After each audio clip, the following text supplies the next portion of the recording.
ये सैटेलाइट ये mission China का जो चेंगी 6 मिशन है उसके साथ ही चाइना से लॉन्च हो रहा है। चाइना में हाइनान एक जगह है जहां उनका लॉन्च सिटी है, वहां से ये लॉन्च होगा। ये बात तो कोई आपको थिंक टैंक ही बता सकते हैं, लेकिन एक जनरल असेसमेंट आपको बता सकता हूँ जो बड़ी लॉजिकल है कि अगर with respect to Pakistan GDP देखें तो हमारा स्पेस प्रोग्राम कहीं भी लैग का शिकार नहीं है।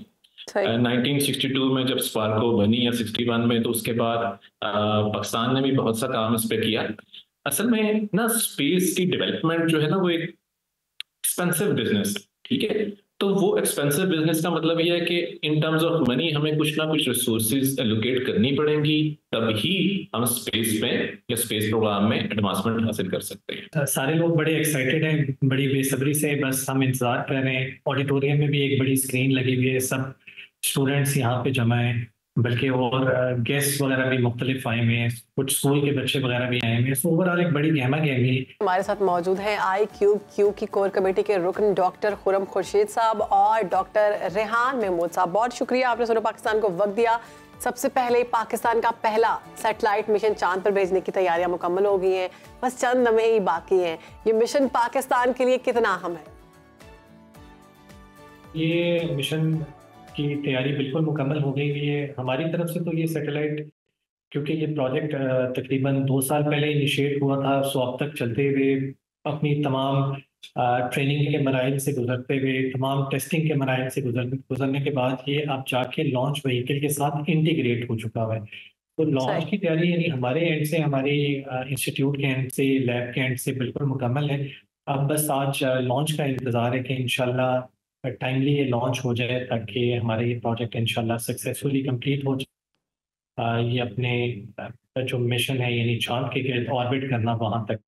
डॉक्टर साहब, बड़ा तारीखी दिन है पाकिस्तान की स्पेस हिस्ट्री। जब भी जिक्र होगी, इसका जिक्र किया जाएगा तो यकीनन इस दिन को याद किया जाएगा। ये बताइएगा कि मिशन भेजने का बुनियादी मकसद क्या है, ये क्या फंक्शन है इसका, और सैटेलाइट मिशन कहाँ से लॉन्च किया जा रहा है? सैटेलाइट के अंदर बेसिकली जो इसका मकसद है, टेक्निकी मकसद, वो तो चांद की जो सतह है उसकी तस्वीरें लेना है। तो इसके अंदर 2 ऑप्टिकल कैमरास लगे हुए हैं, जिसके जरिए हम चांद के सरफेस, मून के सरफेस की हम मुख्तलिफ तस्वीर ले सकते हैं। और लॉन्च की जहाँ तक आपने बात की, तो ये सैटेलाइट ये मिशन चाइना का जो चेंगी 6 मिशन है उसके साथ ही चाइना से लॉन्च हो रहा है। चाइना में हाइनान एक जगह है जहाँ उनका लॉन्च सिटी है, वहाँ से ये लॉन्च होगा। ठीक है, हमें ये बताइएगा कि इस सैटेलाइट मिशन से स्पेसिफिकली पाकिस्तान को क्या फायदा होने वाला है? जो हमारा मिशन है, हमारी सैटेलाइट, इसमें तो क्योंकि मून के गिर्द ऑर्बिट करना है, तो हमने वहाँ से इमेजेस कलेक्ट करने, इमेजेस लेने हैं। उसके अलावा कुछ मैग्नेटिक फील्ड का डेटा या कुछ और जो सेंसर्स लगे हुए हैं, वो सारी इंफॉर्मेशन हमने गैदर करके यहाँ भेजनी है। जो चाइना का अपना पर्टिकुलरली मिशन है, उसने मून के सरफेस पे लैंड भी होना है और वहां से सॉइल और रॉक्स के सैंपल कलेक्ट करने हैं। So as far as IQ comer is concerned, it's just a satellite that will orbit the moon and get some useful information. उसमें एक एक्स्ट्रा इंफॉर्मेशन ये हो सकती है जो हम कलेक्ट करना चाह रहे हैं कि जो मून की मैग्नेटिक फील्ड है ना, वो बहुत वीक है और वो प्रॉपरली नोन नहीं है जैसे कि अर्थ की मैग्नेटिक फील्ड है।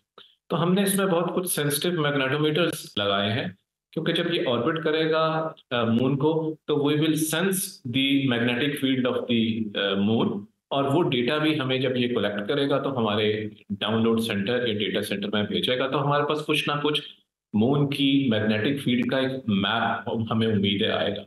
तो उससे फ्यूचर में जो भी कोई मिशन होंगे या कोई ऐसी चीज होती है कि चांद पर कोई लैंड करता है रोवर, तो उस मैग्नेटिक फील्ड मैप की वजह से उसको बहुत हेल्प मिल सकती है। चलिए सर, हमारी तो दुआ है कि ये मिशन कामयाब हो। ये बताइएगा कि फ्यूचर प्लान्स क्या हैं? कोई इसके बाद बड़ा मिशन तैयार किया जा रहा है, रिसर्च का दायरा कार वसी किया जाएगा? बिल्कुल, क्योंकि हमेशा टेक्नोलॉजी या इस तरह के रिसर्च प्रोजेक्ट जो है वो प्रोग्रेस अगर उसमें ना हो तो उसका कोई फायदा नहीं होता। तो IST में ऑलरेडी इस तरह के स्पेस प्रोजेक्ट्स में बहुत ज़्यादा रिसर्च हो रही है और हम प्रोग्रेसिव है इस मामले में, जैसे मैंने बताया आपको पहले भी।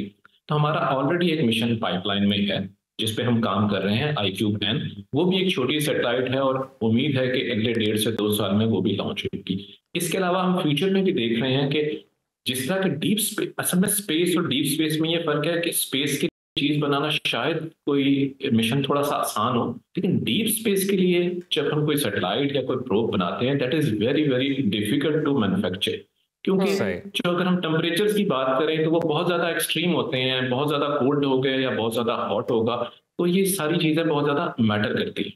तो हम टेक्नोलॉजी की एटलीस्ट इस लेवल पर पहुंच चुके हैं कि with the passage of time हम इन मिशंस में डीप स्पेस में कुछ और भी ऐड करें।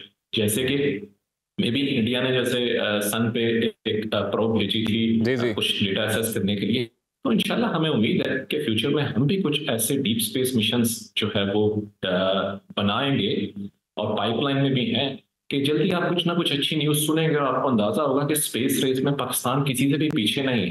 एक तो हमारी स्पेस एजेंसी है माशाल्लाह, वो तो हर एस्पेक्ट में एक अच्छा काम कर रही है, लेकिन एजुकेशनल लेवल या इंस्टीट्यूट लेवल पे भी स्टूडेंट्स और हम रिसर्चर्स मिलके हम भी उस चीज को और ज्यादा आगे लेकर जाने की कोशिश कर रहे हैं। तो टैलेंट की कोई कमी नहीं है, थोड़ी सी प्रॉपर ट्रेनिंग, थोड़ा सा एंथुजियाज्म और थोड़ी सी रिसोर्सेज के साथ हम वो बहुत कुछ अचीव कर लेते हैं जो बाकी लोग बहुत ज्यादा रिसोर्सेज के साथ भी अचीव नहीं कर सकते। बहुत खुशी हुई ये सुनकर कि पाकिस्तान जो है वो किसी से पीछे नहीं रहेगा और इस मामले में भी इंशाल्लाह आगे निकलेगा। तो पाकिस्तान की अगर हम स्पेस रिसर्च की बात करें तो इसका जो आगाज़ हुआ था वो 1962 में हुआ था। अब इसके 15 माह बाद हमने देखा कि भारत ने खलाई सफ़र शुरू किया। भारत कहाँ पहुँच गया है, हम इतना डिले का शिकार क्यों रहे? एक बात तो कोई आपको थिंक टैंक ही बता सकते हैं, लेकिन एक जनरल असेसमेंट आपको बता सकता हूँ जो बड़ी लॉजिकल है कि अगर with respect to Pakistan GDP देखें तो हमारा स्पेस प्रोग्राम कहीं भी लैग का शिकार नहीं है। 1962 में जब स्पार्को बनी या 61 में, तो उसके बाद पाकिस्तान ने भी बहुत सा काम इस पे किया। असल में ना स्पेस की डेवलपमेंट जो है ना वो एक एक्सपेंसिव बिजनेस है, ठीक है। तो वो एक्सपेंसिव बिजनेस का मतलब ये है कि इन टर्म्स ऑफ मनी हमें कुछ ना कुछ रिसोर्सेज एलोकेट करनी पड़ेंगी, तभी हम स्पेस में या स्पेस प्रोग्राम में एडवांसमेंट हासिल कर सकते हैं। ठीक है। तो अगर हम ओवरऑल पाकिस्तान की स्ट्रेटेजिक सिचुएशन देखें या सोशियो इकोनॉमिक सिचुएशन देखें तो उससे रिलेटिवली शायद हम कहीं पीछे भी नहीं है और हम उसको लैक करना भी नहीं कह सकते। It is up to overall global situation Pakistan की, हम उसके हिसाब से बिल्कुल ठीक जगह पर खड़े हुए हैं। और मजीद मैं इसमें ये ऐड कर सकता हूँ कि रिसेंटली पाकिस्तान की स्पेस पॉलिसी जो है वो भी ड्राफ्ट हो चुकी है, बल्कि पब्लिश हो चुकी है, और उसमें बहुत सी कंपनीज या प्राइवेट लोगों को इंसेंटिव्स दिए गए हैं कि come forward, collaborate with SUPARCO to have some sort of क्या कह सकते हैं socio economic contribution in Pakistan. तो आप देखिए कि आहिस्ता आहिस्ता चीज़ें बहुत बेहतरी की तरफ जा रही हैं विद रिस्पेक्ट टू स्पेस। अच्छा सर, चीज़ें यकीनन बेहतरी की तरफ जा रही हैं। अभी चूंकि लॉन्च होने में कुछ ही लम्हे बाकी हैं ये मिशन, तो कंट्रोल रूम में इस वक्त कैसा इन्वायरमेंट है, कैसा जोश व खरोश है, कैसी एक्साइटमेंट पाई जा रही है? यकीनन ये लम्हात भी और ये मनाजिर भी देखने लायक होते हैं। अभी तो बल्कि हम लोग भी बाहर यही देख रहे हैं कि काफ़ी हल्ला गुल्ला चल रहा है। तो बस सारे लोग बड़े एक्साइटेड हैं, बड़ी बेसब्री से बस हम इंतज़ार कर रहे हैं। ऑडिटोरियम में भी एक बड़ी स्क्रीन लगी हुई है, सब स्टूडेंट्स यहाँ पे जमा हैं, बल्कि और गेस्ट वगैरह भी मुख्तलिफ आए हुए हैं, कुछ स्कूल के बच्चे वगैरह भी आए हुए हैं। सो ओवरऑल एक बड़ी गहमा गहमी है और बस इसी चीज़ का इंतज़ार है कि जो हमें कुछ अपडेट मिल रही है, थोड़ा सा लॉन्च में भी थोड़ा सा टाइम अगर आगे भी हो जाता है कुछ वेदर की वजह से, लेकिन अभी हम वही वाली चीज़ फॉलो कर रहे हैं। सो इस इंटरव्यू के बाद भी हम लोग सीधा उधर ही कंट्रोल रूम की तरफ बिल्कुल। जैसे मैं इसमें ये कह सकता हूँ कि एक एग्जाम की किसी बच्चे ने या स्टूडेंट ने बहुत देर प्रिपरेशन की हो और एग्जाम भी दिया हो, उसके बाद उसका रिजल्ट आने वाला हो, तो तकरीबन वैसी ही सूरत हाल है। लेकिन हमें उम्मीद उस एग्जाम में ये है कि वी विल बी सक्सेसफुल इंशाल्लाह। तो हमारी एक्साइटमेंट या बाहर जो स्टूडेंट्स हैं, रिसर्चर्स हैं, उनकी एक्साइटमेंट का आप अंदाजा कर नहीं सकती कि कितनी ज्यादा एक्साइटमेंट है कि once the launch vehicle will lift off from the ground, तो मेरा ख्याल में उनकी जो भी